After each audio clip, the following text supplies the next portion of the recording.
Olá, queridos. Haris Cairene, Deus abençoe a todos vocês. Como eu sempre digo, este é o dia que fez o Senhor. Alegremo-nos e nos regozijemos nele. Você consegue entender a relação entre o filho e o pai? Que o filho é igual ao pai? Você consegue perceber que Jesus, várias vezes no Evangelho de João, ele diz que ele é um com o Pai. Então, essas e outras perguntas vão estar aqui nesta lição de número 6. O filho é igual com o Pai. eh, Desse primeiro trimestre de 2025. Nesse sentido, eu te convido a compartilhar, a curtir, a deixar o sininho ativo, dar um like e comentar lá no meu canal Adalberto Teles com 2 L's lá no YouTube. Vamos que vamos, pessoal, porque tem muita coisa nesta lição. O texto em classe é João 10, capítulo 30, versículo 30 ao 38, lembrando que o Evangelho de João é um evangelho cristológico, de todos eles traz uma cristologia que desce até o homem, porque Jesus se encarna, então é um evangelho que realmente mostra quem Jesus é como o encarnado de Deus. Palavras-chave: Jesus, Deus, Filho de Deus, Pai e unidade. Introdução: para nós cristãos da atualidade, é fundamental acreditar e aceitar a filiação de Jesus Cristo e a sua igualdade com o Pai. Percebe-se no Evangelho de João essa relação intrínseca entre o Filho e o Pai, sempre demonstrando a unidade entre eles. João afirmou perfeitamente sobre o Filho de Deus. Jesus, pois, operou também em presença de seus discípulos muitos outros sinais que não estão escritos neste livro. Estes, porém, foram escritos para que creiais que Jesus é o Cristo, o Filho de Deus, e para que, crendo, tenhais vida em seu nome. Então, olha como João termina o seu evangelho. Todas as coisas que estão ali escritas no evangelho de João foram escritas para que o primeiro leitor e para nós, leitores secundários, acreditemos, creiamos que Jesus Cristo é o Filho de Deus, e assim a gente vai ter vida eterna, crendo nessa perspectiva. Essa é a introdução. Primeira grande sessão, a doutrina bíblica da relação do filho com o pai. Ideia de filho. A Bíblia revela que Jesus é o Filho eterno de Deus, gerado e não criado. Isso está no credo. A lição fala que ele não é gerado. Não, gerado, mas não criado. Gerado na eternidade. Compartilhando da mesma essência divina do Pai. Ou seja, é Deus igual a Deus. Igual, lembrando aí o credo. Deus de Deus, luz de luz. Então, ele é semelhante ao Pai. Essa relação é de amor, submissão e unidade perfeita, conforme revelada ao longo das Escrituras. Submissão no sentido de obediência a Deus em tudo enquanto encarnado, pois essa era a vontade de Jesus. Ele sempre dizia isso: a minha comida, a minha bebida é fazer a vontade do meu Pai. Então aí ele era submetido a tudo isso na obediência. Isso não tem a ver com subordinacionismo, tá, gente? Desde a eternidade, o Filho existe em comunhão com o Pai. Diferente dos seres criados, a filiação de Cristo não tem início no tempo, pois ele é eternamente gerado do Pai.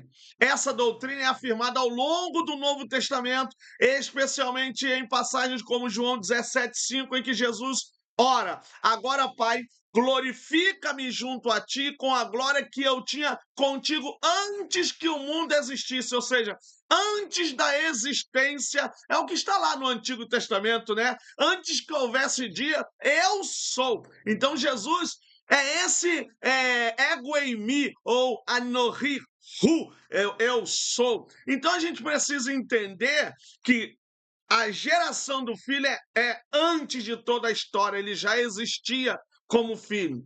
A ressurreição de Cristo É a grande confirmação da relação do Filho com o Pai. Romanos 1,14 afirma que Jesus foi declarado Filho de Deus com poder, segundo o Espírito de santificação, ó, a Trindade aqui, ó, pela ressurreição dos mortos. O Pai glorificou o Filho, exaltando a sua direita, Filipenses 2, 9 ao 11, que fala da sua descida, da quinose, e depois fala da sua ascensão como aquele que é acima de todas as coisas. Após sua ascensão, Jesus reafirma essa relação quando diz a Maria Madalena: subo para meu Pai e vosso Pai, para meu Deus e vosso Deus. João 20, 17. Por fim, a relação do Filho com o Pai permanece eternamente. O Filho reflete a glória do Pai, cumpre sua vontade e recebe dele a exaltação. Então, esse é o papel dessa relação entre o filho e o pai, de obediência, de amor, da preocupação de revelar, de refletir a glória de Deus. Essa também deve ser a nossa preocupação concernente a Jesus. Revelar a glória de Jesus, cumprir e obedecer todos os seus mandamentos e fazer com que a gente também seja um com Cristo, porque sendo um com Cristo, seremos um com o Pai. Esse relacionamento eterno é a base da fé cristã, revelando um Deus que não é solitário, mas um ser relacional que convida a humanidade a participar dessa comunhão divina por meio de Cristo. O que não é aqui um Deus solitário? Porque é Pai, Filho e Espírito Santo. Eles não sentem falta, saudade, não sentem solidão, porque é um amor tão profundo entre a Trindade, entre o Pai, Filho e Espírito Santo, que eles não sentem falta de nada. O fato de terem criado o homem, porque eu já ouvi pessoas dizerem que Deus criou o homem para tampar o buraco da queda da terça parte dos anjos que caíram do céu. Mas Deus não tem falta de nada, ele não criou as coisas porque ele sentia solidão, não, ele criou por simples atos de amor. E o próprio fato ou o ato de criar já é um ato também salvífico. Então, essa relação do pai com o filho e vice-versa, ela transborda para nós e Deus nos convida a participar dessa comunhão da Trindade. Segunda subseção, significado teológico. A relação entre Jesus e Deus, Pai, tem um profundo significado teológico, sendo essencial para a compreensão da Trindade, da obra redentora e da nossa própria relação com Deus. Essa relação revela a identidade divina de Cristo, sua missão redentora e a comunhão perfeita com o Pai. Gente, lembre-se, ninguém conhece o Pai senão pelo Filho. O relacionamento entre o Filho e o Pai confirma que Jesus é Deus e revela a identidade divina de Cristo. E isso Pedro vai dizer: tu és o Cristo, o Filho de Deus. Por quê? Porque essa relação vai definir, vai demonstrar que Jesus realmente é o Cristo, o Filho de Deus. A relação do Filho com o Pai, portanto, não implica inferioridade, como eu falei lá atrás, mas uma distinção de pessoas. E isso está dentro da missão, das missões e das processões. Então, as missões e as processões do Filho e do Espírito vão dar a ideia da distinção de pessoa, mas não a ideia de três deuses. Jesus é a plena revelação do Pai. Se Jesus não se revelasse, se Jesus não se encarnasse, nós não saberíamos quem realmente é Deus. Ele declarou a Filipe: quem me vê a mim, vê o Pai. Acabou, gente. Indicando que ele manifesta perfeitamente o caráter e a glória de Deus. Jesus é, na verdade, o Deus encarnado, o Emanuel, como eu falei, né? Hebreus 1:3 reforça essa verdade ao dizer que Jesus é o resplendor da sua glória e a imagem expressa de sua pessoa. Assim, conhecer Jesus é conhecer o próprio Pai, e Jesus fala isso para Filipe, né? Há tanto tempo está comigo e não conhece quem é o Pai, quem me vê, vê o Pai. Olha a relação, olha aí a questão de unidade entre o Filho e entre o Pai. O significado teológico da relação do Filho com o Pai é central para a fé cristã. Ele revela unidade e distinção dentro da Trindade, a missão redentora de Cristo e um modelo perfeito de submissão e amor. Essa relação também nos ensina que, por meio de Cristo, somos convidados a participar da comunhão com Deus, sendo feitos filhos adotivos. Então você vê que Romanos diz que Cristo é herdeiro de Deus e nós somos co-herdeiros de Cristo. Essa relação intrínseca do Pai com o Filho e do Filho com a igreja, que somos nós, da igreja com Cristo e com o Pai, faz com que nós sejamos um, como diz em João 14, façam com que eles sejam um, assim como eu sou um contigo. Então a gente vai se tornar um, por isso que Cristo é o cabeça da igreja e a igreja é o corpo de Cristo. Não tem como desassociar a cabeça do corpo. A cabeça tem que estar junto com o corpo e é isso que Cristo é. Falando um pouco aqui sobre essa questão de filho de Deus, que é agora que nós vamos entrar nesse terceiro subtópico. Aqui, gente, eu coloquei uma figura em hebraico. Primeiro é Av, que significa pai, ancestral. Depois Ben, que significa filho. E aqui, por último, Ruach Kodesh, que significa Espírito Santo ou Santo Espírito, como se fosse aqui uma questão da Trindade.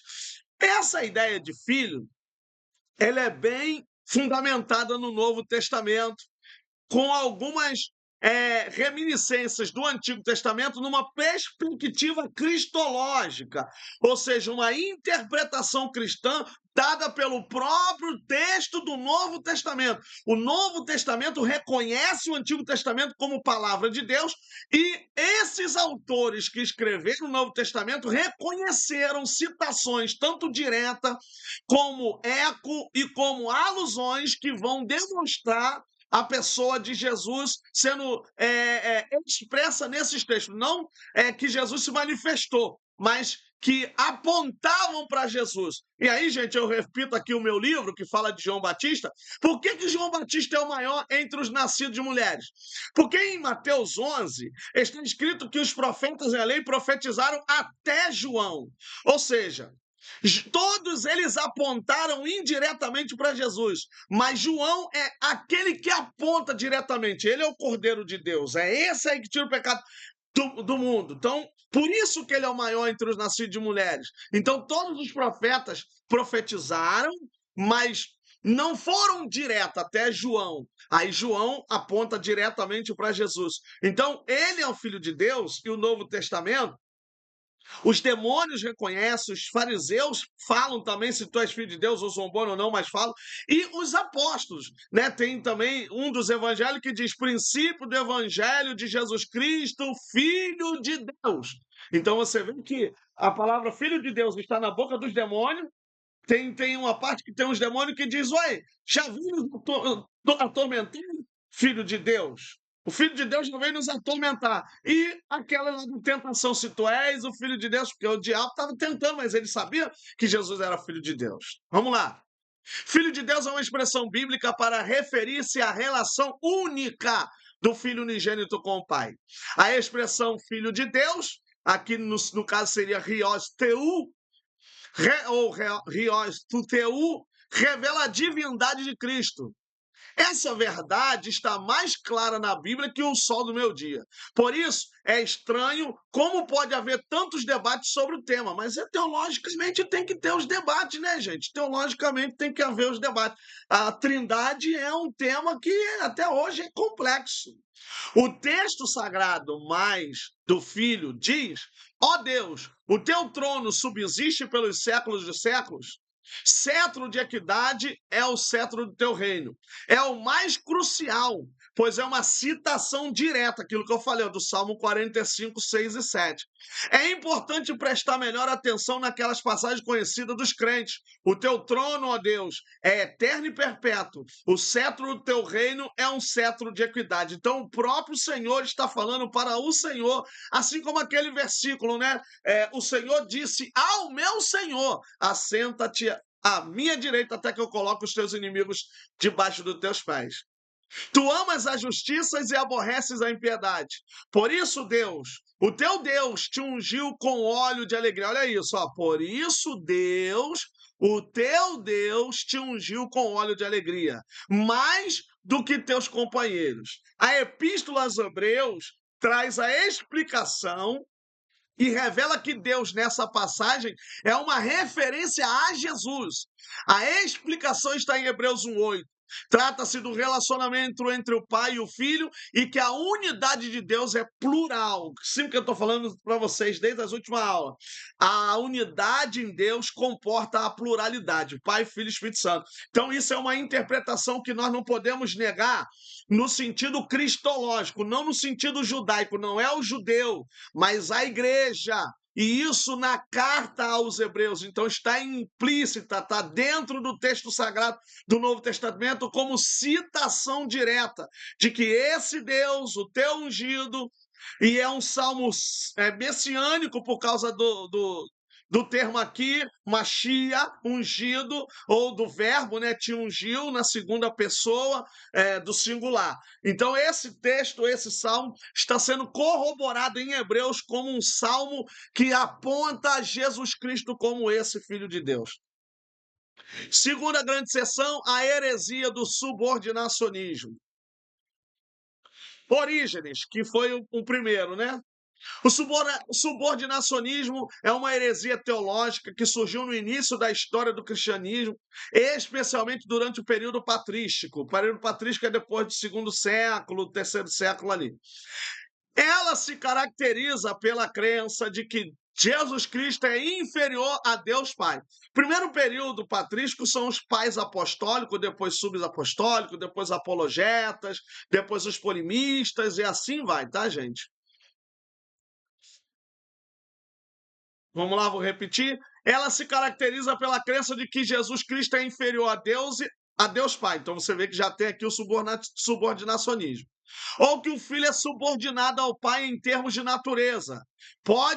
Poder ou autoridade, ou seja, como se Jesus fosse segunda categoria.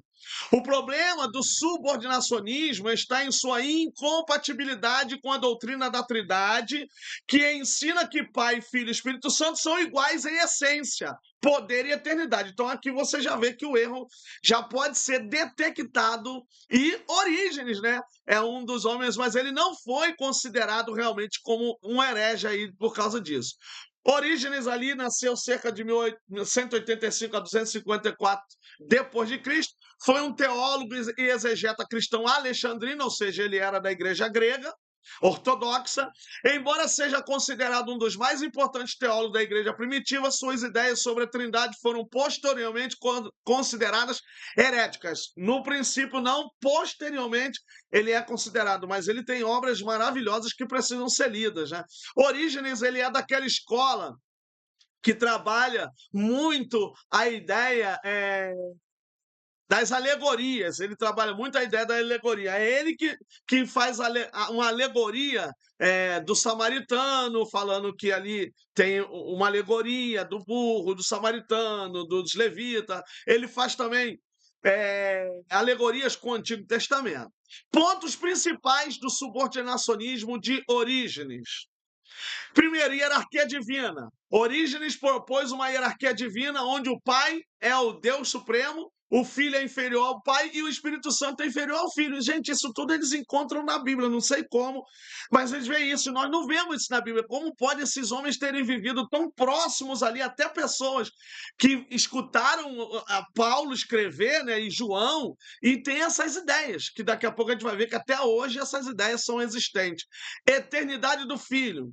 Orígenes questionou a eternidade do Filho, sugerindo que o Filho foi gerado pelo Pai em um momento específico do tempo. Não tem isso. A Bíblia não fala isso. A Bíblia diz, está bem claro lá, Jesus mesmo falou que ele é antes da eternidade. Natureza divina do Filho. Orígenes não estava claro sobre a natureza divina do Filho, o que levou a interpretações de que ele considerava o Filho como uma criatura divina, mas não plenamente divino. Olha isso aqui tem a ver com a próxima lição, que vai falar da dupla natureza de Jesus. É claro que são questões errôneas, são interpretações errôneas.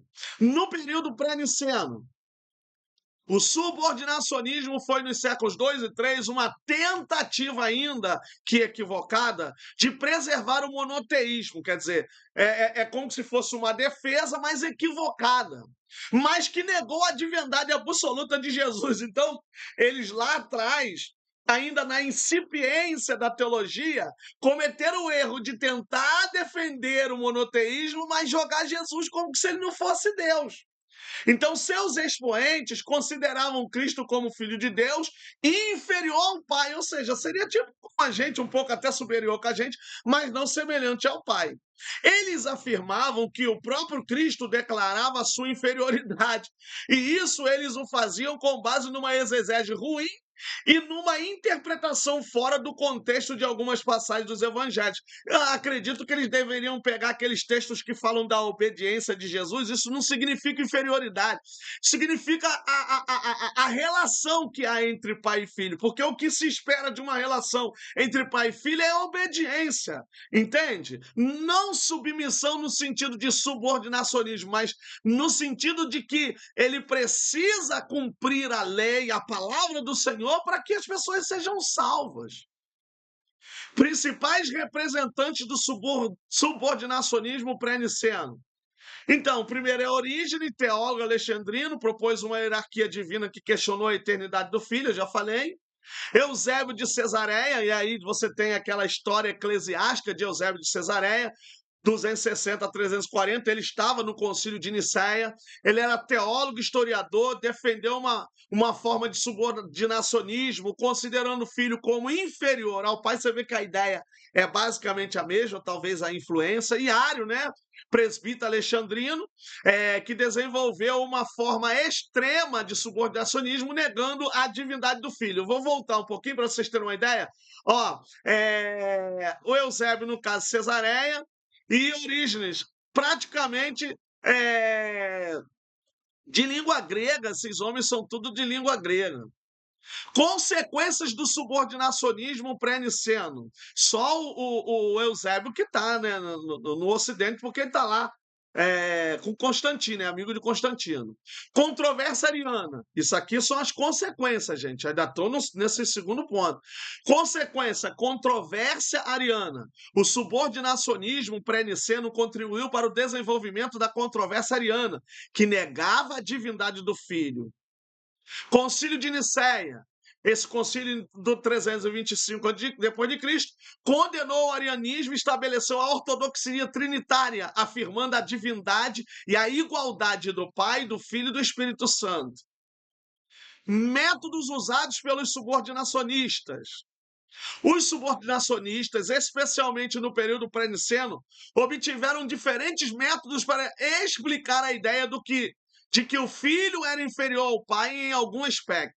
Essas abordagens incluíram interpretações seletivas das escrituras, influências filosóficas e argumentos que eu vou falar agora um pouco. Olha isso, interpretação literal da Bíblia.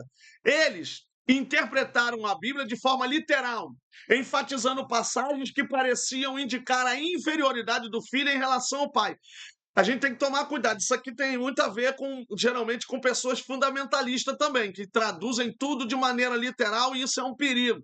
A gente tem que olhar a Bíblia e seus gêneros e tentar interpretar da melhor forma possível. Então, isso pode causar erro quando a gente traduz partes da Bíblia que são alegoria, parábolas e outras coisas, com figuras de linguagem, e trazer isso para uma interpretação literal. Então, o certo é interpretar de maneira correta para ter um bom sentido do texto. O uso de textos extra-bíblicos selecionados. Eles selecionaram textos bíblicos que apoiavam suas ideias e ignoraram ou interpretaram de forma forçada aqueles que contradiziam suas visões. Então, eles usavam partes da Bíblia, como até hoje é feito, para dar legalidade às suas falsas interpretações. Argumentação filosófica. Os subordinacionistas utilizaram argumentos filosóficos, especialmente baseados no platonismo, Inclusive, os dois maiores teólogos, né, que Agostinho de Hipona e Tomás de Aquino, um era platonista e o outro era aristotélico. Eles usavam isso, no caso lá no pós-niceno, pré-niceno, desculpa, para defender suas ideias sobre a natureza divina e a hierarquia entre o pai e o filho. Claro que isso vai dar errado, né, gente? Uso de analogias e metáforas.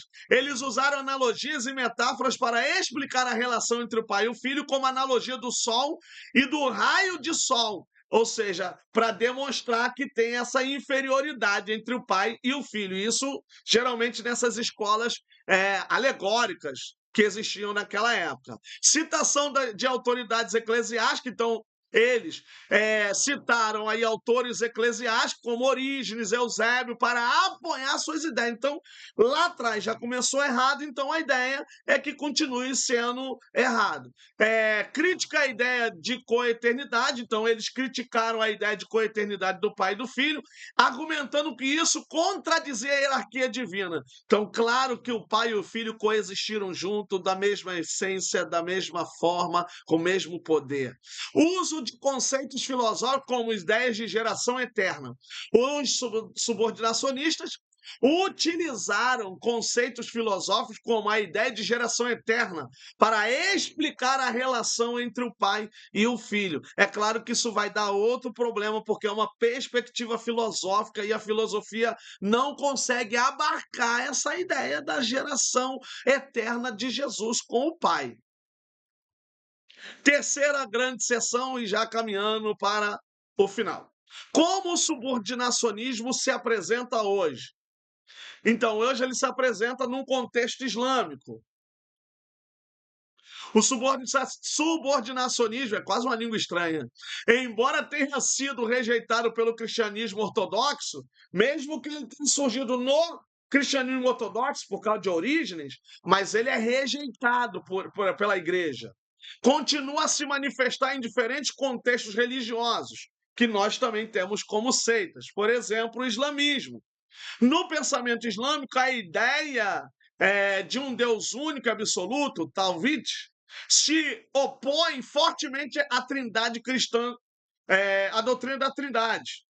O Islã rejeita qualquer noção de que Jesus Cristo seja igual a Deus, Pai, aliando-se nesse aspecto com uma forma extrema de subordinacionismo que nega a plenitude da representação do Filho. Ou seja, então o próprio Islã não reconhece Jesus como Deus e nem como Filho de Deus. Alguns dos principais pontos de visão islâmica sobre Jesus incluem: Jesus é um profeta, não Deus. Então o Alcorão afirma que Jesus foi um grande profeta enviado por Deus, mas nega que ele seja divino. Então isso vai aí se opor à nossa cristologia bíblica, que afirma que Jesus é sim Deus, ele é consubstancial com o Pai. Depois você tem, Jesus foi criado, não gerado. Então esse Islã, ele ensina que Jesus foi criado de maneira milagrosa por Deus, assim como foi Adão e outros mais, sem uma relação de filiação divina. Isso está lá no texto. Essa crença contraria a doutrina cristã da geração eterna do Filho. Então a gente tem que continuar com a Bíblia. Jesus não foi crucificado, então para o Alcorão, Jesus não morreu na cruz, mas que Deus o livrou e o levou aos céus. Então isso rejeita a centralidade da cruz, da ressurreição no cristianismo. Se Deus levou Jesus, não teve ressurreição. E se Cristo não ressuscitou, a nossa fé é vã. Então é um erro também que não pode caber na nossa Bíblia. Segundo grande ponto, subseção melhor, o movimento das Testemunhas de Jeová. Lembrando que esses dois, para nós aqui, não são tão perigosos quanto, por exemplo, lá na época de Orígenes, que estavam dentro da igreja. Então, eu continuo dizendo, o problema maior são os que sobem os nossos altares e transmitem dentro dos nossos altares. Diante dessas seitas, a igreja e os crentes sabem se defender. Mas vamos lá. As Testemunhas de Jeová ensinam que Jesus Cristo não é Deus, mas uma criatura subordinada a Jeová. Suas opiniões refletem em grande parte as heresias subordinacionistas do passado, especialmente o arianismo, que foi condenado no concílio. Característica do subordinacionismo nas Testemunhas de Jeová. Então, Jesus como criatura Então, eles lá consideram Jesus como uma criatura de Deus e não como filho de Deus no sentido tradicional. Então, você já vê que ela é realmente uma seita porque desconsidera Jesus como Deus. Como se identifica uma igreja, um sistema religioso como seita. Não reconhece a Bíblia como palavra de Deus, não reconhece Jesus Cristo como Deus. São pelo menos dois aqui, eu vou falar os mais importantes, porque tem mais. Não reconhecer, vou botar até Jesus como primeiro, não reconhecer Jesus como Deus e não reconhecer a Bíblia como palavra de Deus. Isso são características. Aqui nós temos uma: não reconhecer Jesus como Deus, semelhante a ele. Subordinação de Jesus a Jeová. Eles, no caso aqui, acreditam que Jesus é subordinado a Jeová, o Deus Todo-Poderoso, e que ele não é igual a Deus. Então, a Bíblia diz que Jesus sai da boca dele, assim como nós, eu e o Senhor, somos um, ou seja, eu e o Pai somos um. Então, a gente vai perceber que é um erro aqui. Rejeição da Trindade. As testemunhas de Jeová rejeitam a ideia da Trindade, considerando uma doutrina pagã e falsa. Existe até no nosso meio cristão igrejas que não aceitam, teólogos que não aceitam a doutrina, diz que é mentira porque a palavra não está na Bíblia e tal. Mas a gente foi cunhando essa palavra desde o primeiro século e a partir daí a gente reconheceu essa ideia da Trindade para demonstrar a mesma essência entre Pai, Filho e Espírito Santo, para dizer que não são três deuses, mas um só Deus. Jesus como mediador. Então, elas, no caso, as testemunhas de Jeová, consideram Jesus como um mediador entre Deus e a humanidade, mas não como Salvador no sentido tradicional. Devem pegar aquele texto, né, que Jesus é o único mediador entre Deus e os homens, mas o texto diz que Jesus é homem e Deus. Jesus é Deus. Então, aqui também há um erro das testemunhas de Jeová. Consequências do subordinacionismo nas testemunhas de Jeová. Diferenças teológicas com o cristianismo tradicional. Então, eles lá, no caso, vão fazer aí essa distinção do cristianismo tradicional, que considera Jesus como filho de Deus e igual a Deus. Então, eles não vão ter a mesma relação com a gente. Então, são diferentes. Críticas e controvérsias. O movimento das Testemunhas de Jeová tem sido criticado por sua doutrina subordinacionista, que alguns consideram herética, e é mesmo. Impacto na evangelização. A doutrina subordinacionista dos Testemunhos de Jeová pode afetar sua abordagem à evangelização, pois elas enfatizam a importância de Jeová e a subordinação de Jesus a ele. É como se Jesus fosse subordinado, fosse totalmente independente de Deus, e não é verdade isso, tá, gente? Deus, Jesus, é igual ao Pai.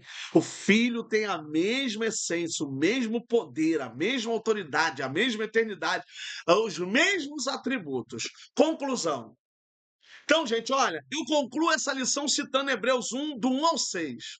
Havendo Deus, desde antigamente, falado em várias ocasiões e de muitas formas aos nossos pais, por intermédio dos profetas, nesses últimos tempos nos falou mediante seu Filho, a quem constituiu o herdeiro de tudo que existe por meio de quem criou o universo. Jesus é aquele que Deus cria o universo por meio dele. Ele, que é o resplendor da glória e a expressão exata do seu ser. Olha isso, gente. Ele que é o resplendor da sua glória, a expressão exata, a expressão exata do seu ser, sustentando tudo o que há pela palavra do seu poder. Depois de haver realizado a purificação dos pecados, ele se assentou à direita da majestade nas alturas, tornando-se tão superior aos anjos quanto o nome que herdou é ainda mais excelente do que eles. O Filho é exaltado acima dos anjos, por conta a qual dos anjos Deus alguma vez afirmou: Tu és meu filho, eu hoje te gerei. E outra vez, eu lhe serei pai e ele me será filho. E uma vez mais, quando Deus introduz o primogênito no mundo, declara: todos os anjos de Deus o adorem. Olha isso, gente. Isso é muito profundo. Siga, compartilhe, comente, curta, deixe o sininho ativo, porque vai chegar vídeo aí no seu aparelho. Deus abençoe, até a próxima lição. Haris Cairene, um abraço!